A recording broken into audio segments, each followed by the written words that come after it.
जब लग गुरु मिले न साचा, तब लग गुरु करो 10 पांचा। क्या गुरु बदल सकते हैं? क्या गुरु बदलने से पाप लगता है? आध्यात्म के इस मैदान में आखिर सही गुरु कौन है? गीता जी में वर्णित तत्वदर्शी संत कौन है? इन सभी प्रश्नों के उत्तर जानने के लिए अवश्य सुनिए जगत गुरु तत्वदर्शी संत रामपाल जी महाराज के मंगल प्रवचन। सत साहिब दर्शकों, आज हम आपको शशि प्रभा जी का अनुभव सुनाते हैं, जो चंडीगढ़ पंजाब की रहने वाली हैं। इनकी कहानी किसी फिल्मी कहानी से कम नहीं है। शशि जी खुद और इनका पूरा परिवार शारीरिक व मानसिक रूप से परेशान था। इनके पति नशे की लत के शिकार थे। इन्हें अपने जीवन में कोई खुशहाली नजर नहीं आ रही थी। शशि जी पहले हिंदू धर्म में प्रचलित सभी भक्ति साधनाएं करती थी। कोई भी व्रत ऐसा नहीं था जो इन्होंने नहीं किया हो, लेकिन इन सब साधनाओं से भी इन्हें कोई लाभ नहीं मिला। आखिर क्यों? जो भक्ति साधना शशि जी ने की, उससे इन्हें कोई लाभ नहीं मिला। इतनी भक्ति साधना करने के बाद भी ये क्यों सुखी नहीं थी? आखिर क्यों शशि जी ने अपनी पहले वाली साधना छोड़कर संत रामपाल जी महाराज द्वारा बताई भक्ति साधना को अपनाया? कैसे इनके पति की नशे की लत छूट गई? कैसे ये पूर्ण रूप से सुखी हो गई? दर्शकों, अब आइए सुनते हैं शशि जी की कहानी इन्हीं की जुबानी। बहन जी नमस्कार। नमस्कार जी। क्या नाम है आपका? शशि प्रभा। कहाँ से आए आप? चंडीगढ़ से। संत रामपाल जी महाराज से नाम दीक्षा कब लिया आपने? 2004 दिसंबर में। संत रामपाल जी महाराज से नाम दीक्षा लेने से पहले आप क्या भक्ति करते थे? हम सभी देवी देवताओं की पूजा करते थे जी। सोमवार को शिव जी का, मंगलवार को हनुमान जी का, संतोषी माता का, शनि देव का, काली माता का, कोई नहीं छोड़ा हमने। वीरवार को भी सब पूजाएं करते थे। जब आप सभी देव देवताओं की पूजा कर ही रहे थे, तो फिर आप संत रामपाल जी महाराज की शरण में क्यों गए? संत रामपाल जी महाराज जी की शरण में इसलिए गए क्योंकि मेरी बहन ने मुझे बताया कि वो पूर्ण संत हैं, जो धरती पे आए हैं। हम जो परमात्मा के लिए हम भटक रहे थे, तो वो सच्ची भक्ति बताते हैं, सच्चा ज्ञान बताते हैं, और उससे हमें मोक्ष प्राप्त होगा। तो इसलिए मैं संत रामपाल जी महाराज जी की शरण में गई। बहन जी, जो भक्ति विधि संत रामपाल जी महाराज ने आपको करने के लिए दी है, उसको करने के बाद आपको और क्या लाभ मिले? मुझे भगत जी बहुत ज्यादा लाभ मिले। सबसे पहले तो मैं अपने शरीर से दुखी थी। मेरे को रीढ़ की हड्डी की बहुत ज्यादा प्रॉब्लम थी। मेरा मणका दबा हुआ था। ना मैं कोई काम कर पाती थी, ना मैं झुक के कुछ भी सिर धोना या झाड़ू लगाना कुछ भी नहीं कर पाती थी। तो वो मुझे सबसे पहले तो वो ठीक हो गया। और उसके बाद घर में एक बार ऐसा हुआ कि मैं ऑफिस जा रही थी, तो हमारी जो है मेरे मन में आया कि गैस खुली पड़ी है, वापस जाओ और बंद करके आ। तो मैंने ध्यान नहीं दिया। मैंने कहा नहीं, शायद मेरा वहम होगा। तो मैं चली गई ऑफिस। और जब बच्चे स्कूल से आए 2:30 बजे, तो उनको गैस की स्मेल आई। उन्होंने ताला खोला, अंदर गए, उन्होंने सारी लाइटें जला दी, पंखे चला दिए, किचन में जाके एग्जॉस्ट फैन भी चला दिया। और फिर मुझे फ़ोन करके बताया कि मम्मी आज तो आप गैस खुली छोड़ गए थे। और मैं भगत जी मैं हैरान रह गई कि मुझे ऑफिस वालों ने बोला कि बच्चों ने लाइट पंखा कुछ चला तो नहीं दिया। तो मैंने कहा बच्चों ने तो मुझे फ़ोन पे बताया कि उन्होंने सब पंखे चला दिए, दरवाजे खोल दिए, और कुछ भी नहीं हुआ। और सर जी आप हैरान हो जाओगे सुन के कि वहाँ पे जोत भी जल रही थी घर में। और मैं हैरान हो गई सुन के कि भाई जोत भी जल रही है, तो बच्चे भी ठीक है मेरे, कुछ भी ऐसा नहीं हुआ। सबसे बड़ा लाभ मुझे ये हुआ।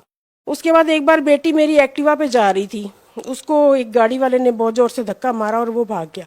उसके सिर में चोट लगी, उसके पूरे खूनो खून हो गई, वो उसकी याददाश्त चली गई।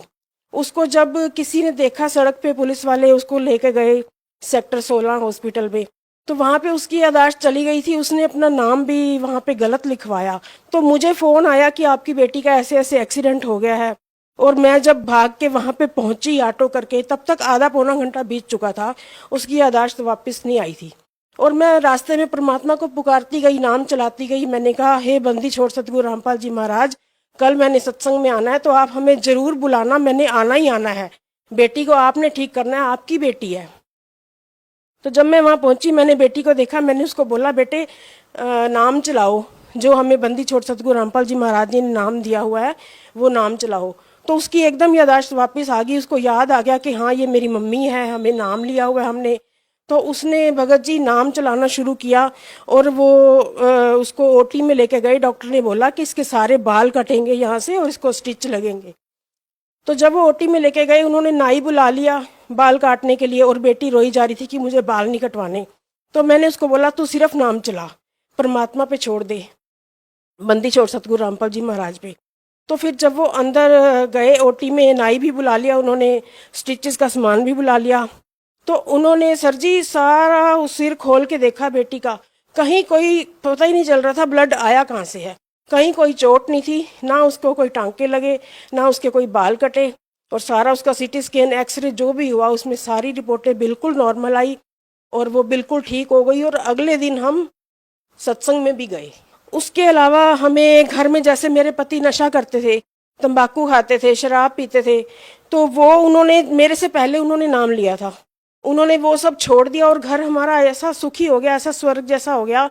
नाम लेने से पहले तो हमारे घर में बहुत दुख क्लेश रहता था, हर टाइम झगड़ा होता था शराब पीने की वजह से, और वो सब बंद हो गया, घर में सुख शांति आ गई हमारे। बहन जी, संत रामपाल जी महाराज ने जो भक्ति विधि दी है उसको करने से आपको और क्या लाभ मिले? ऐसा है, जब हमने नाम नहीं लिया था उससे पहले मैंने कई बार ट्राई किया था बैंक में जाके कि मैं लोन लूं, क्योंकि मुझे घर में थोड़ा काम करवाना था, घर हमारा काफ़ी गंदा था, जैसे हमने नया खरीदा था। तो मैं जब कई बार गई, उन्होंने मुझे कभी कहते थे ये स्टैम्प पेपर नहीं है, कभी वो स्टैम्प पेपर नहीं है, कभी सैलरी स्लिप लाओ, कभी कुछ रह जाता था, तो वो ज़्यादा मतलब इग्नोर मारते थे। तो जब मैंने तत्वदर्शी संत रामपाल जी महाराज जी से नाम ले लिया, उसके बाद 2-4 दिन ही हुए थे मुझे, मैंने ऐसे बैठे हुए ऑफिस में सोचा कि मैं लोन के लिए एक बार पता करूं। तो मैंने ये नहीं सोचा था कि मैंने नाम ले लिया इसलिए, मेरे को तो ऐसे लगा कि मुझे एक बार फिर ट्राई करना चाहिए। मैं सारे कागज उठा के बैंक में गई, तो मेरे दिमाग में पता नहीं क्या आया कि मैं सीधा बैंक मैनेजर के पास ही चली गई। तो मैंने कहा सर मुझे ऐसे ऐसे लोन लेना है, तो देखिए मुझे बड़ी प्रॉब्लम आ रही है, यहाँ पे कोई ध्यान नहीं दे रहा। तो उन्होंने मेरे से सारे कागज लिए, मुझे कुछ नहीं बोला, बस बोला कि बैठ जाओ। उन्होंने कंप्यूटर में पता नहीं क्या कुछ करना शुरू कर दिया, और थोड़ी देर बाद मुझे कहते कि गारंटर को बुला लो। मैंने गारंटर को बुलाया और उनसे साइन करवाए, और फिर मुझे कहते कि ठीक है आपका काम हो गया, आप जाओ। मैंने कहा सर मेरे को पैसे परसों तक चाहिए, तो कब तक हो जाएगा? वो कहते कि पैसे तो आपके अकाउंट में आ गए, आप अभी निकलवा लो चाहे। मतलब काम ऐसे बनने लग गए थे, हर कदम पे काम हम सोचते थे और पहले ही हो जाता था। और भगत जी इतने ज्यादा लाभ हैं कि मैं क्या बताऊं आपको, हर कदम पे परमात्मा हमारी सुन लेते हैं। जैसे हम कोई काम सोचते थे और पहले हो जाता था। जैसे मेरी बेटी ने सोचा कि मुझे नर्सिंग करनी है, हमने तत्वदर्शी संत रामपाल जी महाराज जी से पूछा कि क्या ये नर्सिंग कर ले, तो तत्वदर्शी संत रामपाल जी महाराज जी ने बोला कि नहीं, बच्चों के जो है ना नर्सिंग नहीं, आप डॉक्टरी करवाओ इसको।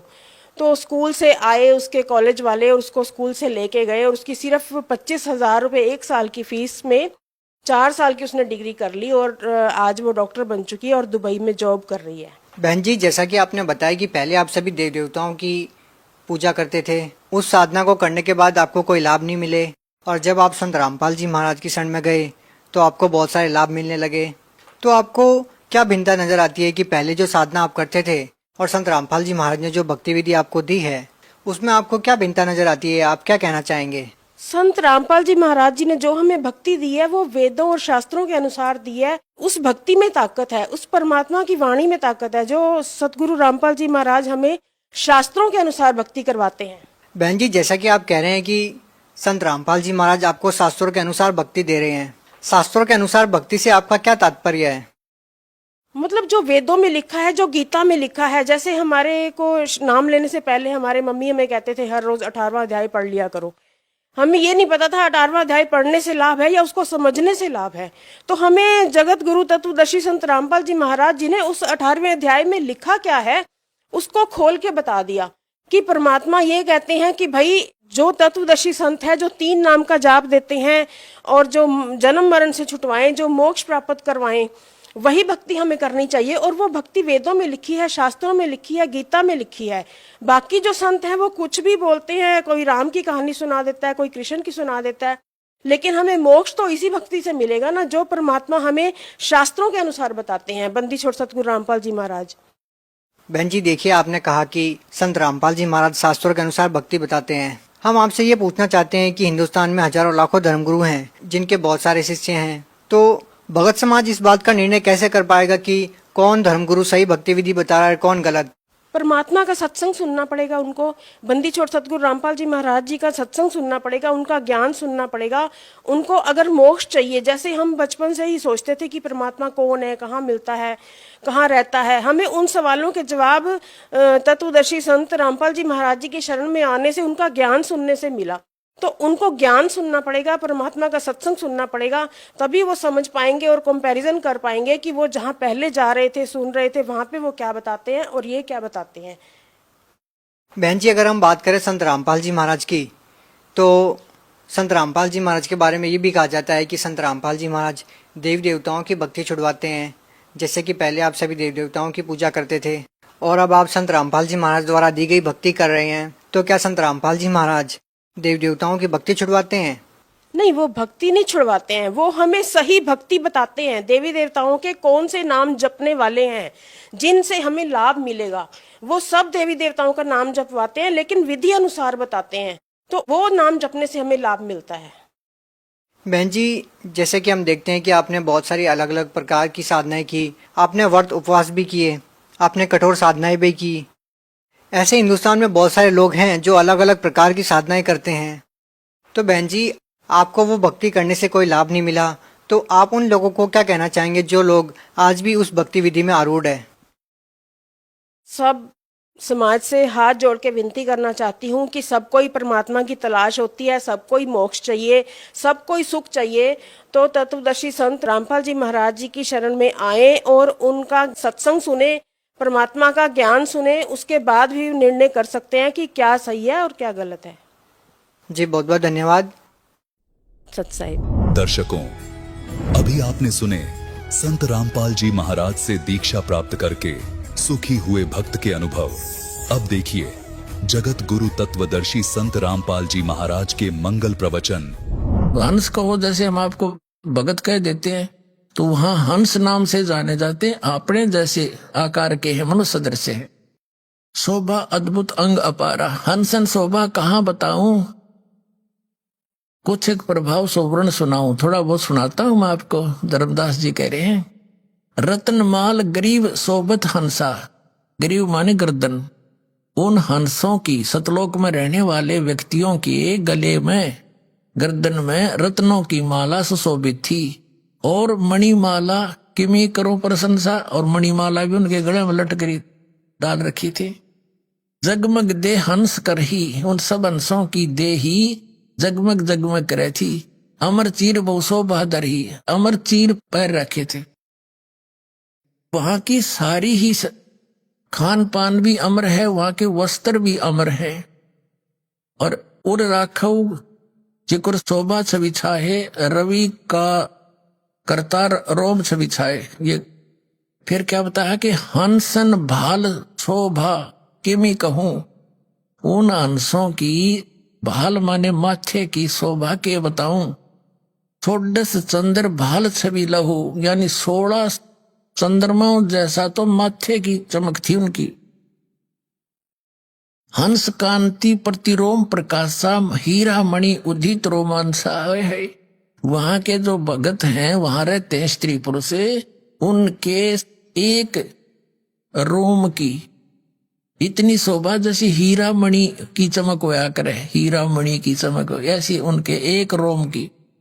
और कोटिक विदुहंसन छवि मोहा, देह ग्रहण शोभा अमी गिरोहा, उनके शरीर है और ग्रहण माने नाक की शोभा बहुत सुंदर है। षोडश रवि हंसन छवि मोहा, और देह ग्रहण शुभ अमृत शोभा। वहां जितने भी हंस रहते हैं नर आकार में हैं, और उनके सारे शरीर बॉडी का प्रकाश है 16 सूर्य जितना तेज है उनका, जिसमें गर्मी ना हो। और माथे की शोभा यानी 16 सूर्य की तो सारे की, फिर अलग अलग बता रहा है कि माथा इतना चमका जैसे 16 चंद्रमाओं का प्रकाश हो, और वो सारे बॉडी की सब मिलाकर ऐसा लगता है जैसे 16 सूर्य का प्रकाश उदय हुआ हो। षोडश रवि, रवि माने सूर्य, हंसन छवि मोहा, देह घ्राण, शरीर भी उनका, नाक भी, घ्राण माने नाक, शुभ अमृत सोहा। कंचन कलश जड़त मणि लोना, रतन थार आरती में ही सोना, यानी उनके वहां जो मटके हैं, घड़े हैं, बड़े सुंदर हैं, सोने जैसे सफेद है लेकिन कंचन के, सोने के। हंस गमन शब्द मुख उचारा, क्रीड़ा विनोद रतन मणि चमणियारा, सुरत हंस के आगे लीना। वहां जो सबसे पहले परमात्मा जी ने अपने 16 वचनों से 16 पुत्र उत्पन्न किए थे सतलोक में, उनमें से एक सुरती हंस भी है, उसको कहते साथ लिया, सबने सबसे आगे कर दिया। सुरती हंस के आगे लीना, नृत करत चले हंस पर वीना, नाचते हुए चले सारे। और सुरत हंस अग्रहानी अघाने, पुरुष सकल देखत और साने। परमात्मा की सूरत देखकर सब खुश होए। सिंहासन छवि देखत मन मोहा, भगवान सिंहासन पर विराजमान थे और उसको देखकर धर्मदास जी कह रहे मेरा मन आकर्षित हो गया। अद्भुत अमित कला तन सोहा, शरीर का कितना सुंदर शरीर था।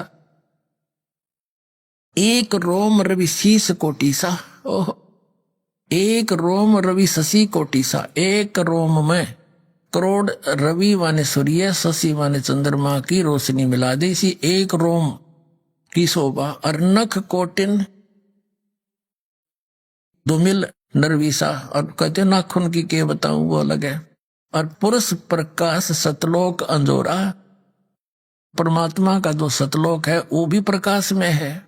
और जहां न पहुंचे निरंजन चोरा, पुरुष कबीर देखा एक भाई, होय होय।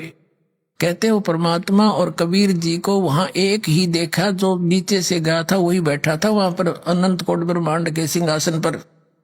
धर्मदास पुन रहे लजाई, शर्मिंदा हो गया, रे तेरे की तो भगवान था जो मेरे साथ नीचे गया था, ये तो वही तो है।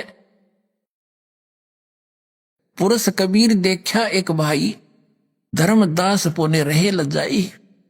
पुरुष दरस कर आयो तहां, प्रथम कबीर बैठे रहे जो वहां। यहां कबीर बैठे पुन देखा, फिर वही कबीर परमात्मा को फिर देखा। और कला पुरुष तन अचरज पेखा, का अद्भुत की न भाई। और वहां वही प्रतीत ना यो हो, कहते तो सचमुच वहां था। मेरा यकीन नहीं हुआ जब ये भगवान नीचे गए हुए थे, और अब मेरा विश्वास हो गया तो कबीर साहब ही परमात्मा है, परम पुरुष है। अब देख, अब 59 पृष्ठ पर, बौद्ध सागर में 59 पृष्ठ पे 58 पढ़ दिया हमने। कबीर पुरुष एक यहां छिपाए, और कबीर पुरुष तो एक ही है, वो वहां छिपाए हैं ये अपने आप को। और सत्य पुरुष